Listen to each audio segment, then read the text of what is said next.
This is a generator designed by Tesla over 100 years ago. Interestingly, it caused an earthquake, forcing the experiment to be halted. How did Nikola Tesla achieve this? This is actually a net-attached generator, different from a rotary generator. According to Faraday's law of electromagnetic induction, a conductor moving through a magnetic field generates an electromotive force, creating an induced current.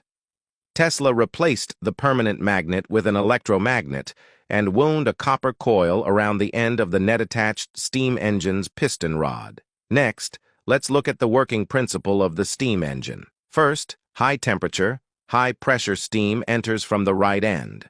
The slide valve and piston inside move up and down under the steam pressure. Tesla then simplified it by converting the slide valve into a valve, forming two L-shaped hollow channels. When high-pressure steam enters the top of the cylinder from the left side, it forces the piston downward.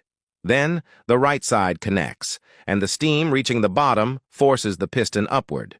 Two exhaust pipes were added on each side, ultimately causing the steam engine piston to move upward. The greater the steam pressure, the faster the piston reciprocates. But Tesla was not satisfied. He wanted the piston to maintain a constant frequency regardless of steam pressure changes. So, he connected a sealed air spring system to the steam engine. The principle is simple. If the piston compresses the air inside, removing the external force will cause the air to bounce the piston back like a spring, oscillating at a constant frequency. The steam engine then operates at the natural frequency of the air spring system. In reality, the force acting on the piston is intermittent. The input of high-pressure steam is interrupted for a short period, similar to pushing a pendulum with both hands. Slightly increasing the force keeps the frequency constant, but the amplitude increases. Similarly, the greater the steam pressure, the greater the amplitude, but the piston oscillation period or frequency remains unchanged.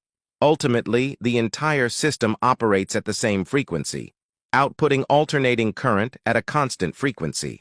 However, during Tesla's experiment, a 7-story building shook like an earthquake. The vibration frequency of the steam-powered device matched the natural frequency of the 7-story building, causing resonance and triggering the earthquake. For safety reasons, the research had to be abandoned. In contrast, rotary generators are less complex and more reliable.